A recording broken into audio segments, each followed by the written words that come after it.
Hello friends, യാസ് four ടെക്കിൻ്റെ പുതിയൊരു വീഡിയോയിലേക്ക് സ്വാഗതം. ആദ്യമായിട്ടാണ് എൻ്റെ വീഡിയോകൾ കാണുന്നതെങ്കിൽ സബ്സ്ക്രൈബ് ചെയ്ത് ബെല്ലൈക്കൺ എനേബിൾ ചെയ്യുക. ഞാനിടുന്ന പുതിയ വീഡിയോസ് നിങ്ങൾക്ക് നോട്ടിഫിക്കേഷനായി ലഭിക്കുന്നതാണ്. അപ്പോൾ നമുക്ക് വീഡിയോയിലോട്ട് കടക്കാം. ഇന്നത്തെ വീഡിയോ വാൾപേപ്പർ സെറ്റ് ചെയ്യണം എങ്ങനെയെന്നുള്ളതാണ്. ലൈവ് വാൾപേപ്പർ, വീഡിയോ വാൾപേപ്പർ എന്ന് പറഞ്ഞ ഒരു ആപ്പ് പ്ലേ സ്റ്റോറിൽ അവൈലബിൾ ആണ്. ഇതാണ് ആപ്പ്. ഞാൻ ഓൾറെഡി ഇൻസ്റ്റാൾ ചെയ്ത് വെച്ചിട്ടുണ്ട്. ഇതിൻ്റെ പ്രത്യേകത എന്ന് പറഞ്ഞാൽ ലൈവ് വാൾപേപ്പറിൻ്റെ കൂടെ മ്യൂസിക്കും കിട്ടും. അപ്പോൾ ഞാൻ ഓപ്പൺ ചെയ്യുകയാണ്. സൈഡിൽ 3 വരെയുള്ള ഒരു സാധനം കാണും. ഇതിനൊക്കെ ലോക്കൽ വീഡിയോസ് ഒന്ന് കാണിച്ചിട്ടുണ്ട്. ഇത് നമ്മുടെ ഗാലറിയിലുള്ള വീഡിയോസാണ്. ഞാനിപ്പോൾ സെലക്ട് ചെയ്യാൻ പോണത് ഓൺലൈൻ വീഡിയോ വാൾപേപ്പേഴ്സാണ്.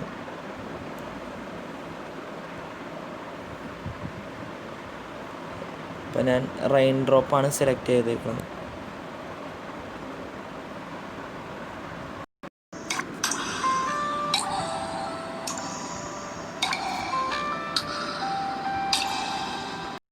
അപ്പോൾ ഇതിൽ ഓപ്ഷൻ ഉണ്ട്. ഓഡിയോ ഓൺ ആക്കണമെങ്കിൽ ഓൺ ആക്കിയിടാം, വേണമെങ്കിൽ ഓഫ് ആക്കിയിടാം. അടുത്ത ഒരെണ്ണം കൂടി ചെക്ക് ചെയ്ത് നോക്കാൻ പോണേണ്. ഇതിൽ ഞാൻ സെലക്ട് ചെയ്തേക്കണ ബീച്ചിൻ്റെ ആണ്. ബീച്ചിൽ അപ്പോൾ ക്ലിക്ക് ചെയ്യുക. ഈ വീഡിയോ ആണ് ഞാനിപ്പോൾ സെലക്ട് ചെയ്തത്. ഈ വീഡിയോക്ക് ഓഡിയോ ഓൺ ആക്കാനുള്ള ഓപ്ഷൻസ് ഉണ്ട്. ആവശ്യമുള്ളവർക്ക് ഓൺ ചെയ്താൽ മതി.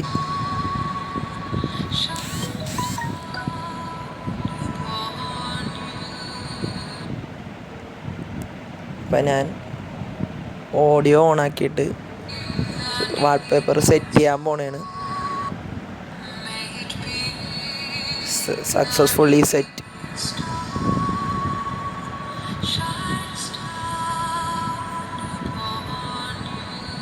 വാൾപേപ്പറായിട്ട് വന്നിട്ടുണ്ട്. വീഡിയോ ഇഷ്ടപ്പെട്ടെങ്കിൽ ലൈക്ക് ചെയ്യാൻ മറക്കരുത്. Thank you.